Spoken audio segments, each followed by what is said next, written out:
اللہ کا کروڑ ہاں کروڑ شکر ہے کہ ہم حسینی ہیں الحمدللہ الحمدللہ۔ اور اس آستانہ پہ سادات عزت مآب حضور قبلہ سید ذات سجاد شاہ کاظمی دامت برکاتہم العالیہ و دیگر تمام سادات جو تشریف فرما ہیں، یہ سب آل رسول پاک ہیں۔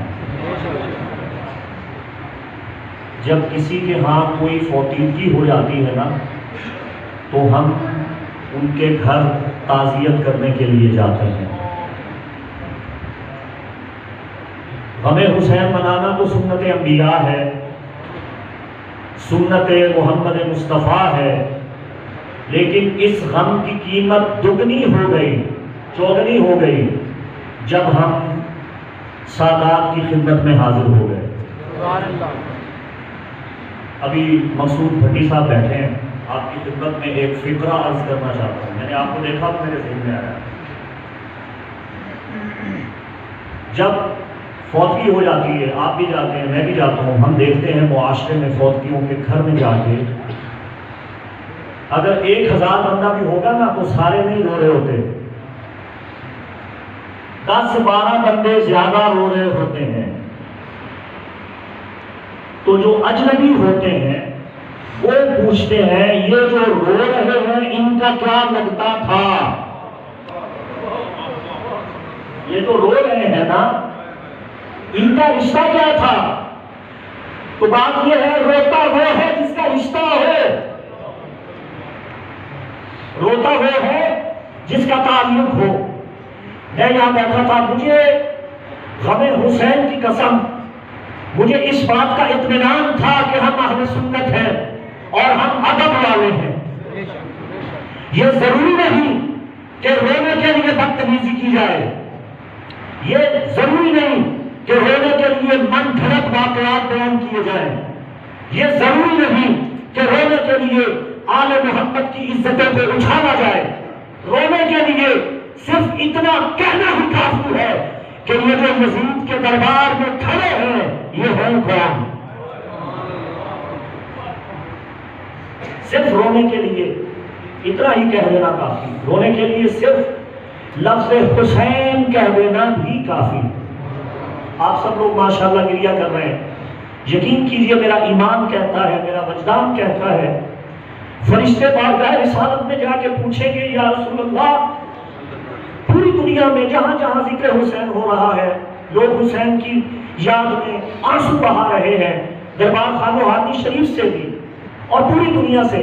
فرشتے جا کے بارگاہ رسالت میں پوچھیں گے یا رسول اللہ وہ جو مولا امام حسین کو رو رہے تھے ان کا ان سے رشتہ کیا تھا؟ درود پہنچاتے ہیں نا، یہ بھی پوچھیں گے تو آقا علیہ السلام کیا جواب دیں گے؟ ہماری تو قسمت کھل جائے گی، سرکار بتائیں گے یہ حسینی ہے، ہم نے تو امام حسین کو دیکھا بھی نہیں، صرف سنا ہے، اور سن کے ہمارا کلیجہ پھٹنے کو آتا ہے۔ کتنے بدبخت تھے وہ لوگ جنہوں نے حسین ابن علی کو دیکھا اور پھر بھی نہ پہچانا۔ 1450 سال گزر گئے واقعہ کربلا کو، یہ کٹھیاں آج بھی نہیں سمجھ رہی، ابھی لعنت کے کچھ ہار باقی ہیں، ابھی لعنت کے کچھ ہار باقی ہیں۔ یزید مر گیا، اس کے رشتہ دار باقی ہیں، یزید مر گیا، اس کے طرفدار باقی ہیں۔ آج بھی جھگڑا ہے، 2 شہزادوں کی جنگ تھی، 2 شہزادوں کی جنگ تھی، نہیں صاحبان یہ 2 شہزادوں کی جنگ نہیں تھی، یہ حق اور باطل کی جنگ تھی، اور اس جنگ میں 2 شہادتیں ایسی ہیں، ایک 3.5 برس کی سیدہ سکینہ اور ایک 6 مہینے کا علی اصغر، یہ 2 گواہیاں ہیں میدان کربلا میں۔ امام ان 2 بچوں کو ساتھ لے کے گئے اور یہ بتایا کہ میں لڑنے کے لیے نہیں آیا تھا، میں تو اپنے نانا کی سنت کے مطابق کہ مباہلہ میں وہ بچوں کو ساتھ لے کے گئے تھے، مباہلہ میں وہ مجھے میرے بھائی حسن ہم دونوں کو ساتھ لے کے گئے تھے، تو میں تو نانا کی سنت کے مطابق بچوں کو لے آیا کہ ان سے بات ہوگی، ان سے بات کریں گے۔ تو جبرائیل جب آئے نا بارگاہ رسالت میں تو انہوں نے کہا اقرا پڑھیے. اس کی وجہ یہ ہے کہ جب تک قرآن رسول خدا نے نہیں پڑھا تھا یہ قرآن نہیں تھا، یہ وحی تھی، یہ وصایت تھی، یہ وراثت تھی، یہ نور تھا، یہ لوح محفوظ میں لکھا ہوا تھا، یہ سب کچھ تھا، لیکن قرآن نہیں تھا. قرآن کا کیا معنی؟ جسے بار بار پڑھا جائے. اور کون پڑھے؟ محمد مصطفیٰ پڑھے. جب آقا علیہ السلام پڑھیں گے پھر قرآن بنے گا. تو جبرائیل بارگاہ رسالت میں آئے اور ادب سے آ کے عرض کیا یا رسول اللہ، اللہ نے وحی بھیجی ہے، ان اللہ یقرئ علیک السلام، اللہ آپ پہ سلام بھیجتا ہے اور یہ آیات لے کے آیا ہوں، پڑھیے تاکہ آپ پڑھیں گے تو پڑھا جائے گا، جب پڑھا جائے گا تو قرآن کہلائے گا. آپ پڑھیں تاکہ قرآن بنے. یہاں میں ایک جملہ کہنا چاہتا ہوں، توجہ رکھیے گا، میں فضائل یہیں پہ ختم کر رہا ہوں کہ اگر وحی آئے، عبارت آئے، پیغام آئے، رسول خدا اسے پڑھے، سرکار کی زبان سے مس ہو کر ٹکرا کے ایک سیکنڈ کے لیے ایک جملہ سرکار کی زبان سے ٹکرا کے منہ سے نکلے، تانے مبارک سے نکلے، وہ جملہ عام جملہ نہیں رہتا، قرآن بن جاتا ہے. اور کائنات کی کوئی کتاب اور کائنات کا کوئی انسان اور کوئی مخلوق اس کی برابری نہیں کر سکتی. جو لفظ زبان مصطفیٰ سے ٹکرا کے نکلے، جو سرکار کی ہوا اور لفظ سے ٹکرا کے نکلے، اس کی کوئی برابری نہیں کر سکتا. اسے قرآن کہتے ہیں. اور حسین وہ ہے، حسن وہ ہے جو سرکار کے خون سے بنے، نبوت کی منزل سے نکلے، سرکار کے نور سے بنے. اور یاد رکھیے گا قرآن رسول کے سینے میں رہا اور حسین رسول کے سینے پہ رہا. سبحان اللہ. دین رسول اللہ کے سینے میں رہا، سینے میں پڑا، حسین پڑا، دین پڑا، رسول خدا کے سینے پہ پڑا. امام حسین علیہ السلام سید بھی ہیں، سردار بھی ہیں، سرداد بھی ہیں. ایسے سید کہ اپنا سر ہی دے دیا. صاحبان یوم عاشورہ ہے، آج عاشورہ کا دن. یہ 10 محرم کا دن تاریخ بنی نوع انسانیت میں دنیا یاد رکھتی ہے. آج کے دن کا آغاز شہزادہ علی اکبر کی اذان سے ہوا تھا اور امام حسین علیہ السلام کی سجدہ پہ ختم ہوا. اذان علی اکبر سے 10 محرم کے دن کا آغاز ہوا اور امام حسین کے سجدہ پہ یہ دن ختم ہو گیا. آج کے دن کی جب ابتدا ہوئی تو امام حسین کی ریش مبارک سیاہ تھی، آپ کی پوری داڑھی سیاہ تھی، جوان تھے. جوانی سے دن کا آغاز ہوا جب شہزادہ علی اکبر کی لاش اٹھا کے لائے. ساری داڑھی مبارک سفید ہو چکی تھی. بڑھاپے کے دن کا اختتام ہوا اور غم حسین میں آنسو بہانے والوں کی قیمت کوئی خدا سے پوچھے، مصطفیٰ سے پوچھے. ضمن ایک جملہ آ گیا ہے تو آپ کی خدمت میں ہدیہ کر دیتا ہوں. میں آپ کو بتانا چاہتا ہوں کہ رسول کے اپنوں کے غم کا درجہ اور مرتبہ کتنا بڑا ہے. رسول اللہ پہ 2 ہستیوں کا بہت بڑا احسان، جناب ابو طالب کا احسان، سیدہ خدیجہ کبریٰ کا احسان.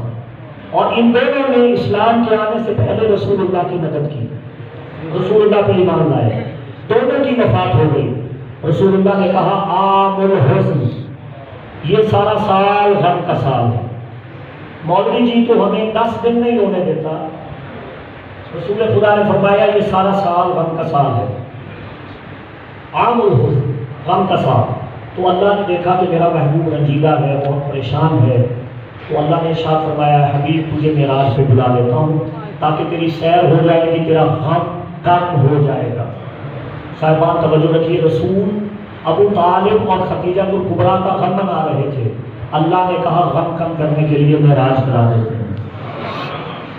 ایک فکرہ کہہ رہا ہوں، توجہ رکھیے گا، جن کے غم کی قیمت معراج ہو، خدیجہ اور ابو طالب کا غم کم کرنے کے لیے اللہ معراج کروا رہے ہیں۔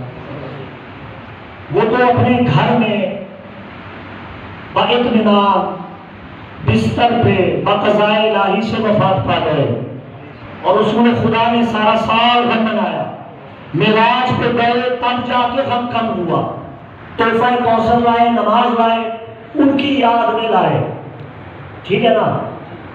اس حسین ابن علی جن کی ولادت سے پہلے جبرائیل نے آ کے بتا دیا تھا کہ آپ کی نور نظر لخت جگر سیدہ فاطمہ زہرا کو ابھی حسن مجتبی 6 ماہ کے تھے، بتایا کہ بچہ آنے والا ہے، نام حسین ہوگا، شہید آپ کی امت کرے گی۔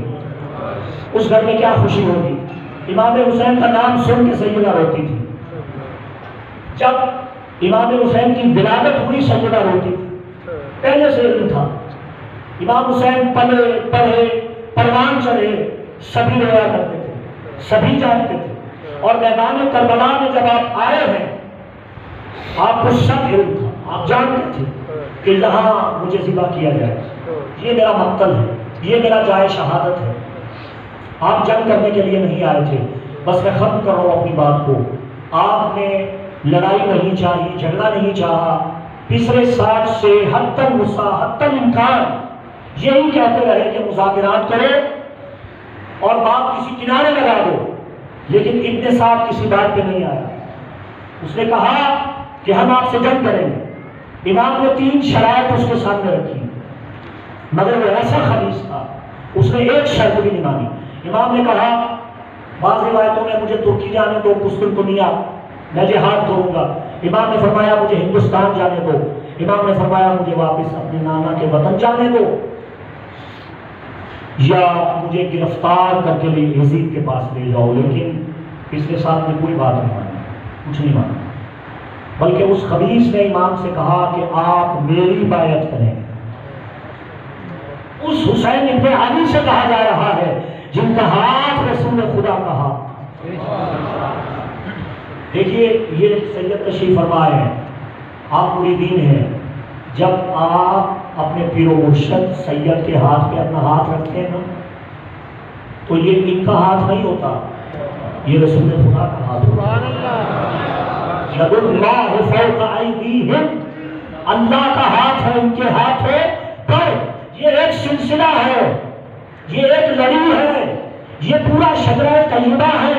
66 ہجری میں جب شام کے محلات میں آواز گونجی، کوئی نبی نہیں آیا تھا، کوئی رسول نہیں آیا تھا، کوئی قرآن نازل نہیں ہوا، یہ بنی ہاشم نے ایک دھول مچایا حکومت حاصل کرنے کے لیے۔ اس وقت مدینہ طیبہ میں بیٹھا ہوا پنجتن میں پہنچنا سب سے چھوٹا حسین، مگر وارث دین مصطفیٰ، حامل دین مصطفیٰ، محافظ دین مصطفیٰ تڑپ کے رہ گیا، اور مدینہ سے مکہ آیا، کسی نے اس کا ساتھ نہ دیا، اس نے اپنے بچوں کا ساتھ لیا، اہل خانہ کا ساتھ لیا، میدان میں آیا، کربلا میں آ کے اس نے مبارزت کے ساتھ بخار کے کہا کہ آؤ میرے مقابل میں حسین ابن علی ہوں، میں علی کا بیٹا ہوں، میری ماں کا جھوٹا کہنے والے، میرے بابا پر الزام تراشیاں کرنے والے، میرے نانا کے حقوق کو پامال کرنے والے، اصحاب رسول پر ظلم و ستم ڈھانے والے، میرے نانا کے دین کا حلیہ بگاڑنے والے، آؤ میرے مقابل میں حسین ابن علی ہوں، میں آج ایک چھوٹی سی جماعت لے کے تم سے ٹکرا گیا ہوں، میرا نام لینے والے قیامت تک تم سے ٹکراتے رہیں گے۔ بس 3 دنوں کی بات، ایمان آئے، مذاکرات ہوئے، آخری وقت آیا، صبح سے شام تک امام حسین نے لاشیں اٹھائی، قاسم کی لاش کے ٹکڑے اٹھا کے لائے، عباس کے بازو بھونے نہ ملے، شہزادہ علی اصغر کو قبر میں دفن کر کے آؤ. ایک ہی قبر بنائی ہے امام حسین نے. یہ اہل سنت کی روایات ہیں. ایک ہی قبر بنائی, کسی کی قبر نہیں بنائی. علی اصغر کی بنائی کہ یہ بچہ مجھ سے دیکھا نہیں جاتا, کوئی اسے پامال نہ کرے.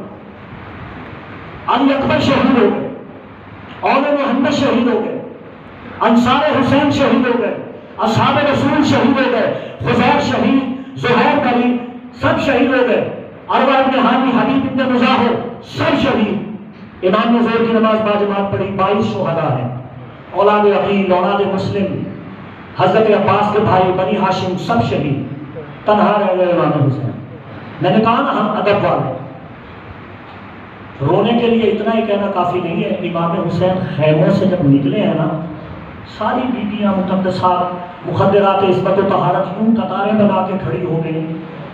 اور امام جب جا رہے تھے کبھی کوئی بیوی لپٹ جاتی, کبھی عبایا کا دامن کوئی خاتون پکڑ لیتی تھی, کبھی کوئی لپٹ جاتی تھی. جانتے تھے کہ جو بھی گیا ہے واپس نہیں آیا. روایات میں ہے امام 6 مرتبہ جنگ کر کے آئے ہیں. جب 7ویں مرتبہ جا رہے ہیں نا تو نانا کی قمیض پہن کے جا رہے ہیں, نانا کا امامہ پہن کے جا رہے ہیں. وہ حسین جو نانا سے عید کے دن یہ سفارش کرتے تھے کہ نانا مجھے نیا کپڑا چاہیے, آج وہ زینب سے کہتے ہیں مجھے پرانے کپڑے دے دو. یوں نکلے اپنی مخدرات عصمت و طہارت کے درمیان سے جیسے جنازہ نکلتا ہے. میدان میں آئے, لشکر یزید کو مخاطب کر کے کہا آؤ میرے مقابلے میں, تم نے میرا صبر آزمایا ہے, صبح سے عصر عاشور کا وقت آ گیا ہے, تم مجھے جھکتا ہوا نہیں دیکھو گے. آؤ میرے مقابل, لڑو مجھ سے, کرو مجھ سے مقابلہ. وہ ظالم تھک چکے تھے, نماز عصر پڑھنا چاہتے تھے, ان کا تو جمعہ بھی رہ گیا تھا. چاروں طرف سے حملہ آور ہوئے. امام نے ایک مرتبہ جوش میں یہ کہا میرے علی اکبر کے سینے میں اور جگر میں تم سے تال وصول کی ہے, میں قاسم کے ٹکڑے اٹھا کر بھی دین کو ٹکڑے نہیں ہونے دوں گا. میرا علی اصغر تمہاری جہالتوں پہ مسکرا کے چلا گیا, میرے عباس کے بازو کٹ کے بھی تمہارے گریبان میں ہے.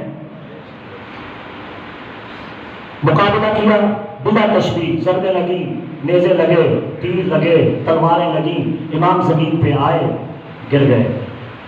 اب امام نے اپنا آخری سجدہ کیا, آخری سجدہ میرے امام.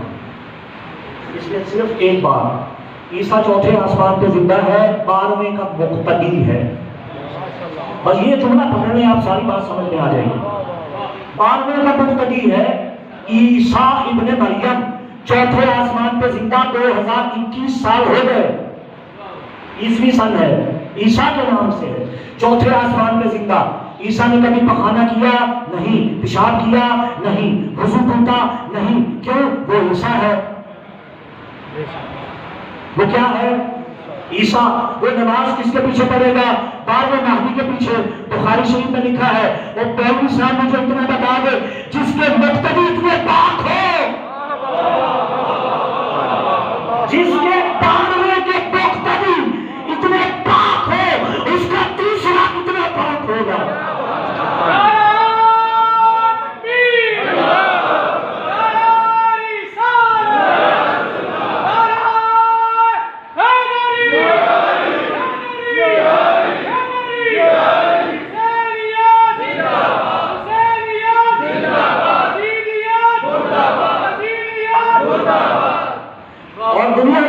بخاری کی حدیث ہے کہ عیسیٰ ابن مریم آگے بڑھ کے امام زمانہ امام مہدی کے ہاتھ پہ بیعت کریں گے. تو مجھے ایمان سے بتائیے کہ اگر 12واں امام نبی کے ہاتھ پہ بیعت نہیں کرتا بلکہ جلیل القدر عظیم المرتبہ عیسیٰ ابن مریم امام مہدی کے ہاتھ پہ 12ویں کے ہاتھ پہ بیعت کرتا ہے, تو جب 12ویں کا مقام یہ ہے تو تیسرے کا مقام کیا ہوگا؟ جب 12واں عیسیٰ کے ہاتھ پہ بیعت نہیں کرتا, تیسرا یزید کے ہاتھ پہ بیعت کیسے کر لیتا؟ ختم کر دینے کے بعد آخری جملہ سننے میں جا رہا ہوں. توجہ رکھیے گا، غم معرفت کے ساتھ ہونا چاہیے. امام حسین کا غم معرفت کے ساتھ ہونا چاہیے. میں نے کہا ہمارے سنت ہے، ہم صحابہ کرام کا ادب کرتے ہیں. حضرت ابوبکر صدیق رضی اللہ تعالیٰ ہمارے سر کا تاج، حضرت سیدنا فاروق اعظم رضی اللہ تعالیٰ ہمارے سر کا تاج، عثمان غنی ہمارے سر کا تاج. تمام صحابہ سب کا ادب کرتے ہیں، سب سے احترام کرتے ہیں. انہوں نے بھی ادب سکھایا ہے ہمیں.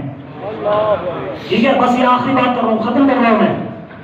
ادب ہونا چاہیے، معرفت بھی ہونی چاہیے. مولوی جسے بڑا شوق ہے، بڑا ذوق ہے، یہ بیان کرتا ہے کہ امام کا سر نیزے پہ تھا، تلاوت قرآن کر رہا تھا، واہ واہ واہ واہ، سبحان اللہ سبحان اللہ، ماشاء اللہ ماشاء اللہ. یہ رونے کا مقام ہے. یہ سبحان اللہ ماشاء اللہ نعرہ تکبیر اللہ اکبر نہیں. آج سن لو، میں چھوڑ رہا ہوں کسی. تمام اہل سنت کی کتابوں میں ارجع المطالب سے لے کے جناب المودہ تک، مودۃ القربیٰ سے لے کے مکتب خوارزمی تک سب نے لکھا امام نے کسی بھی جگہ پہ قرآن کی تلاوت نہیں کی، نیزہ پر کسی بھی جگہ نہیں پڑھا. جب اہل بیت رسول بے بیت ہو کر، عیب ہو کر، پاک بیویاں رسیوں میں بندھے ہوئے کوفہ میں پہنچے تو کوفہ شہر میں چاروں طرف منڈیروں پر عوام کا جمع غفیر آ کے تماشا دیکھ رہا تھا.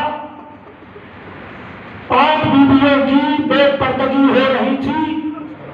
خاندان رسالت مآب کی پاک بیویاں چادریں مانگ رہی تھی مگر کوئی دے نہیں رہا تھا. امام کی آنکھیں کھلی نیزہ پر. امام نے ایک مرتبہ چاروں اطراف دیکھا، ہزاروں لاکھوں کا مجمع تماشا دیکھ رہا ہے آل رسول کی مخدرات کا. تب امام نے موقع نیزہ پہ قرآن پڑھا کہ ان خوفیوں کا دھیان میری طرف چلا جائے.